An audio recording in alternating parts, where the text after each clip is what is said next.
The Musashi Field Manual will help you unlock the power of ancient wisdom from one of the world's greatest warriors, Miyamoto Musashi. Available at stickmanpublications.com. Welcome to the Martial Arts and Life Podcast with Kris Wilder. Good morning, good day, good afternoon. Welcome to the Magic of a Podcast once again. Totally timeless, and that's fantastic. My name's Kris Wilder.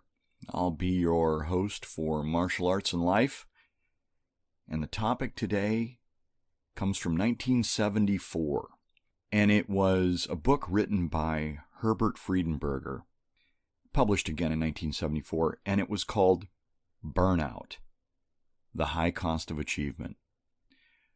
Burnout is a popular word that describes a combination of several elements, sometimes only one standalone, but a combination of several elements that come together that create a sense of emotional, physical fatigue, exhaustion. Years ago, while I was working my way through college, I had a short break where I was out of school, and I was working in an orchard for a friend of mine's dad. And I oddly found myself working alongside my music teacher. Well, he wasn't my music teacher anymore. We were several years past that. But he wasn't a music teacher anymore. He didn't teach at the high school. I was on a trajectory, hopefully to get a degree. Well, he had a degree in music and education. I was just getting started, and he had 20 years of experience and walked away to wind up sitting on a pipe, eating a sandwich out of a lunchbox with one of his former students who was trying to get his life sorted out a little bit so that he could get back in college. Now, how did he get there? Well, I'm not going to tell you that he was unhappy with his decision. He was extraordinarily happy. And I'm going to tell you a little bit more about that. But really, there's three elements. I'm going to call them bullets. Bullets of burnout. And they are easily observable, but not always easily dodged.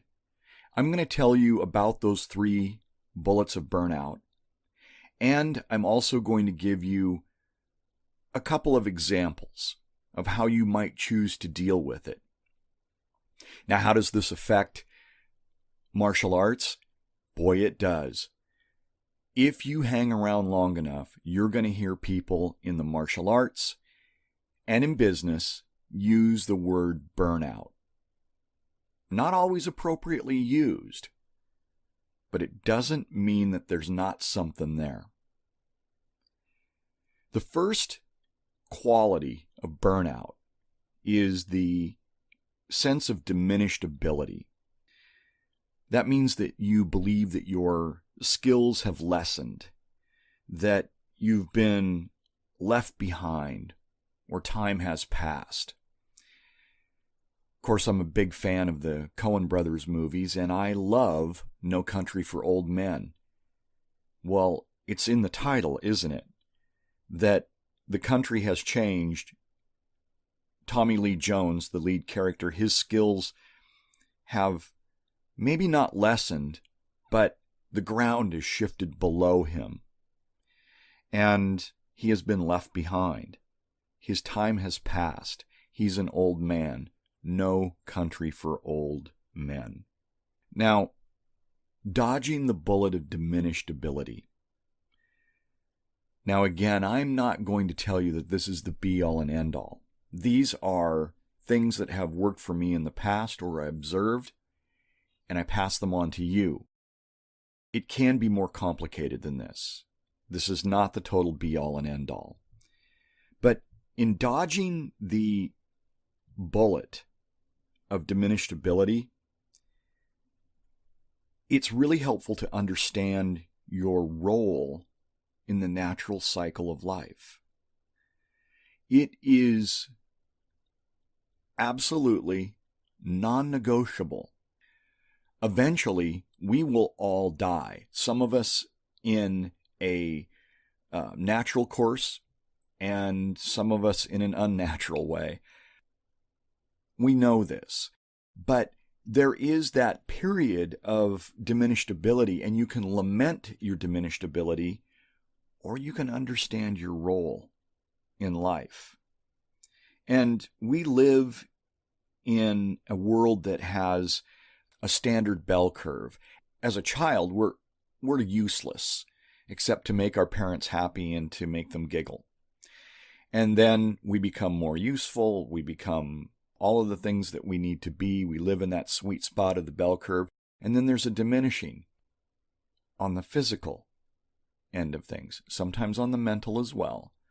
But these things are, like I said, non-negotiable. How you transfer your position in your mind in regard to your role in life is how you dodge the bullet of diminished ability.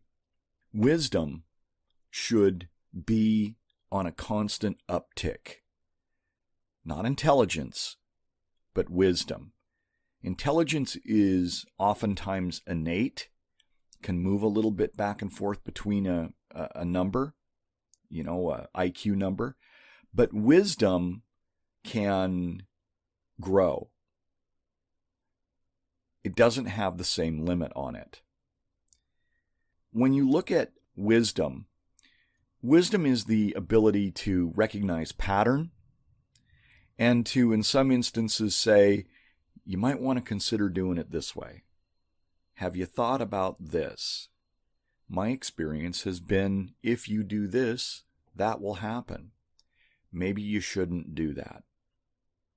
I like the story of Sean Payton, who's the coach of the New Orleans Saints and was looking at taking the Oakland Raiders job. And he was really close to it because it was his first job as a head coach. And Bill Parcells, Super Bowl winning coach, Hall of Fame member, all of that kind of stuff, was talking to Sean Payton, and he said, I don't want to talk to you as a coach. I want to talk to you in a fatherly way. And he said, I don't think this is a good fit. And these are the reasons why. That's a man several years past coaching, but yet understands the patterns, has the wisdom. This is the dodging of the bullet of diminished ability. It is transferring the information and the wisdom you have for the benefit of others and using it to move through life in a really adroit manner, not hanging on to what was the past.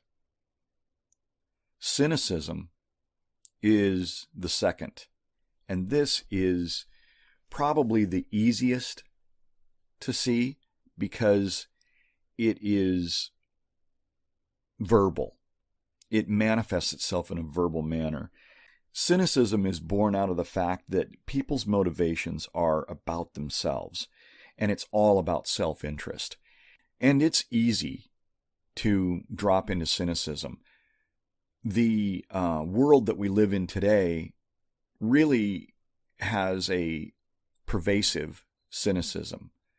We're going to find the bad thing about this. We're going to find the bad thing about this person isn't really a hero. They are not. This is, oh, you think you know, but you don't know. It is the proverbial crabs in the crab pot. You know the story? Crabs are in a bucket trying to get out, and as soon as one gets close, the other ones climb on and pull it back down. That sort of thing. Cynicism has really become a currency, and it's difficult to guard against it, but yet it has to be done, because if you do not guard against the cynicism, you're going to wind up engaged in it. Hey, it happens. Been there. I have experienced this. And if you're buried in a bureaucracy, you're inclined to cynicism. Oh, that's just the way it is. That's the way we do it. Da da da. If you think about it, the comic strip Dilbert, which I really do enjoy, is kind of based around a cynical view of the idiocy of the corporate world. And we start talking about that stuff, I can get in that dance really fast. I have to guard against that. I suggest you do the same. How do you do it? Well, what you do is you look for the joy of service. What? Yes. Look for the joy of service. Give people what they want. And then slip in what they need. I like to think of it as a Oreo cookie. You know, the dark black cookie with the creamy white filling in the middle. Yeah, well, they want this, give them the cookie, but in the middle there, put the creamy nougat filling in there. And by the way, if anybody knows what nougat is, let me know. Fatigue is the third thing, but it breaks into two very clear subgroups. There's the physical fatigue and there's the mental fatigue, or physical exhaustion and mental exhaustion. They tumble on one another like a yin-yang symbol. And there are tons of contributing factors to mental and physical exhaustion. It can be your diet, it could be allergies, it could be sleep, it could be your teenage daughter. These things all bear weight on your fatigue. But talking about the physical exhaustion, it feels like you have no gas in the tank. And when you do have any gas in the tank, it dissipates quickly. Rest, food, exercise, these are like 3 lines on a graph, and they're moving and weaving within one another, and they interplay. They play together, sometimes rest being more important than food being more important, and you get the idea. It is not a static graph. And a really interesting way to think about this, a little thought experiment, is to think about it in the context of sleep. You will sleep. You can stay up for 3 or 4 days or whatever it might be. I've stayed up for 3 days working on a project before, and the reduction in skill and ability is just weird. You make bad errors. The productivity is horrific. We all know this. And so we know that sleep is important, and it is, at the end of the day, non-negotiable. You're going to do it. If you don't sleep, there is a payment coming due. It's the same thing with your food, and it's the same thing with your exercise. I'm not suggesting that you graph these things, that, I'm going to have this many grams of protein and I'm going to have this much, No, that's not what I'm saying. All things appropriate, because if you notice, your sleep cycles change when they are appropriate. Sometimes it's like, oh, wow, I slept for 10 hours. I can't believe that. How did that happen? Your body needed it. It's what you did. And other times, you're up at 3:30 in the morning going, well, what am I going to do now? Your food and your exercise should be treated in a similar light. That's not to say that it's erratic, sporadic, and you're unaccountable. It just means that you allow for flexing. That's how you dodge the magic bullet of physical fatigue. Here's the second part, the mental exhaustion. When we get to mental exhaustion, we're talking about missing that bullet again.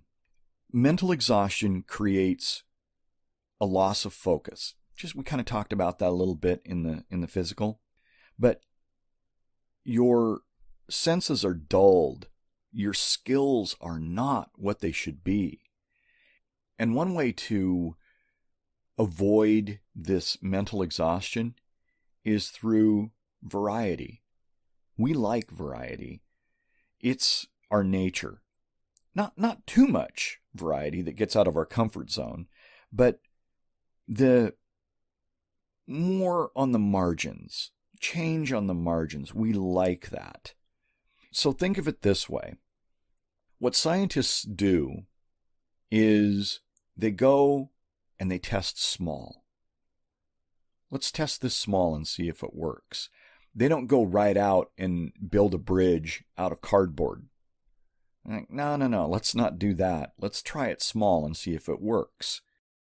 A very logical and responsible way of making a change or introducing something new. I suggest that you do the same thing. That when you experience the focus loss and you have dulled skills and so forth, get a little variety. That can be anything. It can be from taking a moment and watching some Netflix comedy because that changes your brain. Or you could go out and hang out in the park, whatever it is, that variety change, you need that. You have to have it. And if you're exploring a new variety change, you don't want to go down to the local CrossFit and buy a 5-year plan and with unlimited access and be there every day for 5 hours. It's too extreme. And the picture I paint is extreme. It's ludicrous, but for purposes of illustration. Burnout came into our lexicon, into our usage in 1974, and it's been with us ever since. It's used lightly. It's used in a cavalier fashion, I would suggest. And in the same way that buzzwords are, like robust or cutting edge or proactive, they don't have a lot of meaning anymore. And they're just thrown about.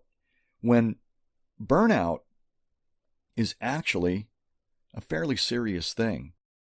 And it has to be handled adroitly and intelligently. If you took a look at my old music teacher, sitting on that pipe in an orchard, looking at the sun and watching the breeze move the leaves on the trees in the orchard, you'd say, wow, this guy made a radical change. Actually, he didn't. Almost every aspect of his life remained the same. He killed his cynicism using the sun, the trees, the fruit, and the early mornings. He didn't change his home. He didn't change his wife. He didn't change his name. He didn't get a face tattoo. He didn't move to Yuma, Arizona in an opportunity to try to find himself. He actually made a pretty small change. He still lived in the same community. So if you measure these things, he didn't really make a huge change. He did exactly what the scientists did. He tested a little bit because you know what he'd do? During the breaks in school, the spring breaks and the summer breaks and so forth, he worked in the orchard because he enjoyed it. And he tested it. And then when the time was right, and he wanted to make that full change, to kill that cynicism, to dodge the bullet of cynicism, and to dodge the bullet of physical exhaustion, and more so, mental exhaustion, he made one simple change after 20 years. And that one small, simple change, after testing it, rippled through all of his life. And he was better for the change. He avoided the burnout. He did it smartly. He tested it small. And he didn't let those bullets sink into his flesh. The bullets of diminished ability, cynicism, and fatigue, both physical and mental. A lesson well taught, and one that takes a little while to learn. The Little Black Book of Violence. What Every Young Man Needs to Know About Fighting is a book you should own. Buy it today at Amazon.com. And now for the little section called We're All in This Together. The other night after class, I was making a couple comments to the students, generally about how they'd done, how well they'd done, focused up, paid attention, and really, put their mind to the task at hand. And one of the students raised their hands and asked, well, when's the next test? Okay, not something that I was taught that I should ask. But then again, it's a different time and in a different world, and kids are inquisitive. He's going to ask. So he did. My answer was not Tuesday or next Wednesday. It was kind of what you would expect it to be. I said, well, every day is a test. And he looked for a moment and said, yeah, but when's the test? Now, with a class of 8 and 10-year-olds, this is the kind of thing that you would expect. That kind of a question, and really that kind of response from them to my honest answer in an attempt to open up their horizon a little bit. Although the answer is, their horizon was already open. And as I started to explain this to them, I realized that these kids know more than I knew when I was 8, at least in this realm. I mentioned to them that that's not the way the real world works. You don't show up one day at work and then they go, okay, the test is going to be on Tuesday. Bring your paperwork and bring your mop. We're going to have you demonstrate how well you can mop, Johnson. And you better not miss any corners, and you better mop it exactly the way that we say we want it mopped. If you don't, you're not going to pass. Well, that's not the way the real world works. The real world works just like you and I know it does. Hey, Johnson, we've been watching you. You're really doing well. We would like to do this. And of course, the reason that a business wants to promote somebody, maybe pay them more, or give them another title or some sort of benefits and perks, is because what they're doing is benefiting the company. And so they've got potential to benefit more. When I explained that, I thought I was opening up this vast horizon. And the kid goes, yeah, I know, I get that. When's the test? Not quite in that stark of terms, but that's what it was. And I realized that these guys, at least, the ones that are engaging in this, have a pretty good grasp of the fact that I'm watching them every day, but they're looking for that hurdle, that last piece that they can get over that changes the color of the belt. So when's the test? We all know it's going on every day. We do the jobs that we don't want to do because the job serves a higher purpose. We sit in morning commute traffic because the other option isn't really what we would like, or we don't have another option, or we can't see another option at this time. And the lawn gets mowed, and the moss gets taken off the roof. Or at least in my case in Seattle, the moss gets taken off the roof. The test is every day, and a class of 8-year-olds, the test is every day. And so when I say to the kids, yeah, the test is every day, well, you know what they replied with? Yeah, I know, but when's the test? A little bit of focus, I guess, is what we could call that. You might want to call it missing the big picture, but no, they got the big picture. They're just really focused on that next reward. And that, actually, is a pretty doggone good thing. I'm Kris Wilder. This has been Martial Arts and Life. If you'd like to drop me a line, you can do so at kriswilder@kriswilder.com. That's KRISWILDER at KRISWILDER.com. And until the next time our paths cross, please be well.